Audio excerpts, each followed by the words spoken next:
Hai guys, welcome to Ruang Gelap. Kali ini kita akan membicarakan sebuah kasus yang sangat terkenal dari Korea Selatan. Kasus yang awalnya dikatakan sebagai unsolved mysteries, akhirnya pada tahun lalu terungkap kebenarannya atas apa yang terjadi pada 10 mayat wanita yang ditemukan pada tahun 1986 hingga 1991. Inilah kisah pembunuhan berantai di Hwasong, Korea. Hwasong adalah sebuah daerah kecil di Korea yang memang dekat dengan Seoul, tapi daerah ini tuh hanya dihuni kira-kira 226.000 jiwa. Dan mereka ini terdiri dari beberapa desa-desa yang biasanya terpisah oleh lahan padi atau hutan-hutan. Nah, daerah ini tuh bisa dibilang daerah yang miskin. Hubungan orang-orang di Hwasong juga sangat-sangat dekat. Setiap orang itu hampir mengenal orang lain di desa mereka dan juga terbilang aman. Masyarakat di sini tuh bisa dibilang masyarakat yang miskin, jadi nggak banyak hal-hal aneh yang terjadi di sini. Biasanya, tindak kriminal yang terjadi pada mereka itu cuma pencurian uang dalam nilai yang sedikit atau pencurian barang-barang kecil. Tapi pada tahun 1986, semuanya berubah. Pada 15 September, seorang wanita bernama Lee Wan-im yang berumur 71 tahun ditemukan meninggal dunia dalam keadaan yang sangat aneh.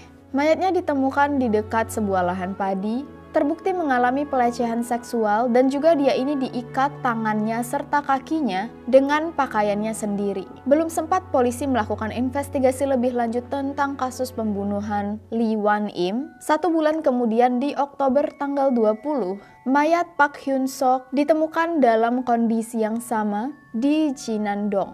Lalu pada 12 Desember, mayat Kwon Chung-bon yang berumur 25 tahun ditemukan di tanggul air. Lalu pada 14 Desember, masih di tahun yang sama, 2 hari setelah ditemukan mayat korban ketiga tadi, mayat Lee Kyo-suk yang berumur 23 tahun juga ditemukan di Gwanghanri Kanal. Lalu sebulan kemudian, 10 Januari, mayat Hong Jin-yong yang berumur 19 tahun ditemukan di lahan padi. 5 bulan kemudian, tanggal 2 Mei 1987, mayat Park Eun-jo yang berumur 29 tahun ditemukan di perbukitan. Lalu 1 tahun lebih kemudian di tanggal 7 September lagi-lagi ditemukan mayat yang bernama An Gi-soo 54 tahun di kanal Kajeri. Lalu seminggu kemudian mayat Park Sang-hee yang berumur 14 tahun ditemukan tewas di dalam rumahnya sendiri. Lalu 2 tahun kemudian, pada 15 November, mayat Kim Mi-jung yang berumur 14 tahun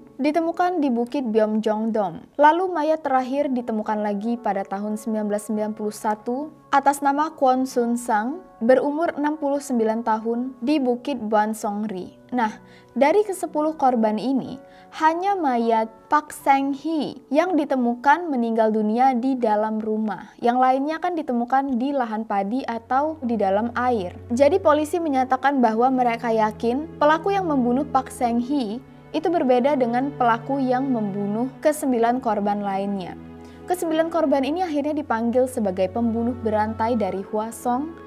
Sedangkan kasus pembunuhan Park Sang-ri itu akhirnya mendapat 1 tersangka yang akhirnya diadili. 1 tahun setelah Park Sang-hee meninggal, polisi mendatangi sebuah rumah di mana Yoon Song-yeol yang saat itu berumur 22 tahun sedang mau makan, itu ditarik oleh polisi untuk diinterogasi. Awalnya polisi mengatakan mereka hanya ingin menanyai kesaksian Yoon Song-yeol, hanya sebentar saja. Tapi ternyata pada malam itu, Yoon Song-yeol ditahan selama 3 hari, tidak diizinkan untuk tidur, dan disuruh untuk mengaku kalau dia adalah pelaku yang membunuh Park Sang-hee. Yoon Song-yeol ini disuruh untuk squat jam, sampai kakinya itu sakit banget. Nah, dan karena Yoon Song-yeol ini ada penyakit polio, jadi dia ini emang 1 kakinya tuh lebih pendek dari 1 kakinya yang lain. Jadi kalau jalan itu emang nggak bisa lurus kayak orang normal. Jadi posisi squats ini bener-bener nyiksa dia, dan gara-gara dia juga diperlakukan dengan sangat kasar, polisi bilang kalau Yoon Song-yeol mau dibebaskan, dia harus menandatangani pernyataan kalau dia bersalah. Jadi selama Yoon Song Yeol tidak mengaku, polisi enggak akan membiarkan dia bebas. Karena merasa sangat terdesak dan juga sangat capek, Yoon Song Yeol akhirnya setuju untuk menandatangani surat pengakuan. Dia bilang kalau pada malam kejadian, dia ini sebenarnya lagi jalan. Terus dia ini ngelihat ada rumah yang lampunya itu masih nyala. Dan tiba-tiba dia tuh pengen memperkosa orang. Jadi dia manjat dinding rumah ini dan memperkosa Park Sang-hee yang sedang tidur. Meskipun dia tahu bahwa kedua orang tua Park Sang-hee itu sedang tidur di kamar sebelah. Lalu di pengadilan, Yoon Song Yeol ini hampir dijatuhi hukuman seumur hidup. Dan lagi-lagi, Yoon Song Yeol ini dipaksa untuk mengaku bahwa dia memang bersalah agar hukuman yang dijatuhkan kepada dia itu diringankan. Yoon Song Yeol yang nggak punya uang, nggak punya keluarga, dan juga bingung dengan apa yang harus dia lakukan, akhirnya mau mengaku kalau dia memang bersalah atas tuduhan di pengadilan.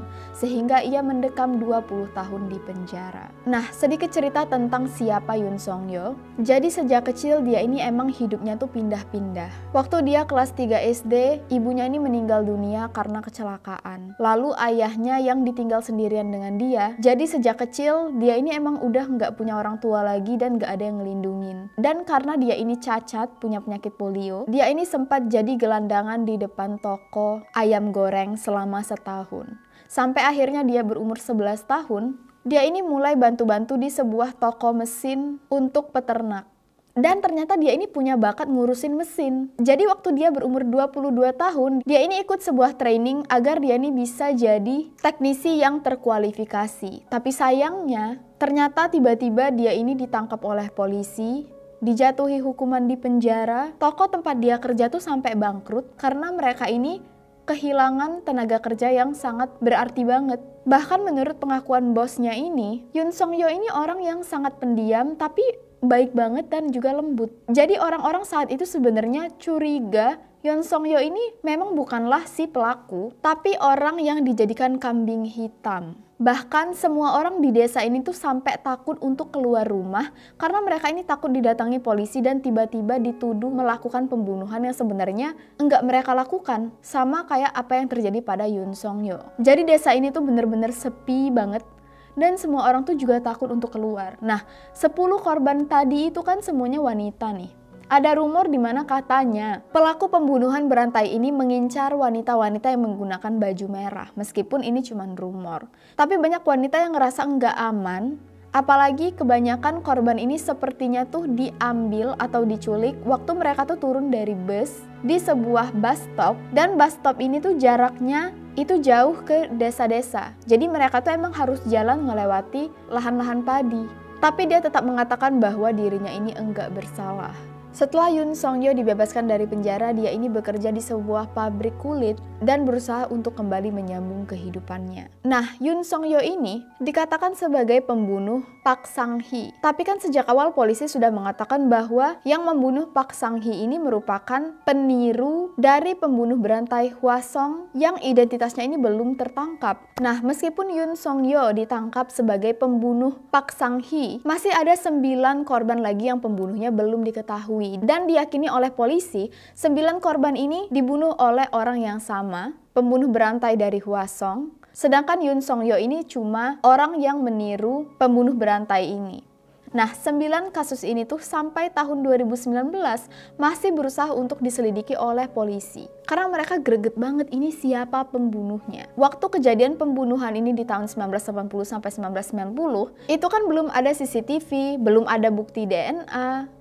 Yang cuman ada itu sketsa wajah ini nih, yang didapatkan oleh supir dan juga kenek. Nah, di tahun 2019 tadi, polisi akhirnya mendapatkan identifikasi kecocokan DNA pembunuh berantai ini dengan seorang laki-laki yang ternyata itu juga udah masuk penjara di tahun 1994 karena laki-laki ini memperkosa dan membunuh iparnya sendiri. Laki-laki yang bernama Lee Chun-jae. Jadi baru tahun lalu identitas pembunuh berantai dari Hwasong ini baru terungkap. Dan ternyata Lee Chun-jae ini juga mengaku bahwa sebenarnya dia adalah laki-laki yang juga membunuh Park Sang-hee. Dan 4 kasus lain yang polisi tidak buka ke publik. Yang berarti Yoon Song Yeol itu mendekam di penjara selama 20 tahun atas kejahatan yang tidak pernah dia lakukan. Dan sekarang satu-satunya yang diinginkan oleh Yoon Song Yeol itu agar polisi membersihkan nama baiknya dan menyatakan bahwa dia bukanlah seorang pembunuh. Dia pengen semua orang berhenti untuk menganggap dia seorang pembunuh. Dan dia yakin dulu dia dimasukkan ke penjara karena polisi tahu dia nggak punya keluarga, dia miskin, dia nggak ngerti hukum, dia bahkan nggak lulus SD. Karena waktu ayahnya pergi ninggalin dia itu langsung berhenti dan cari uang. Makanya kita doain aja guys, persidangan Yoon Song Yeol untuk membersihkan nama baiknya ini akan berjalan dengan lancar. Kalau kalian baru di Ruang Gelap, jangan lupa untuk klik subscribe dan like if you like this video. Kalian juga bisa komen kasus yang kalian pengen kita bahas. See you guys on the next video.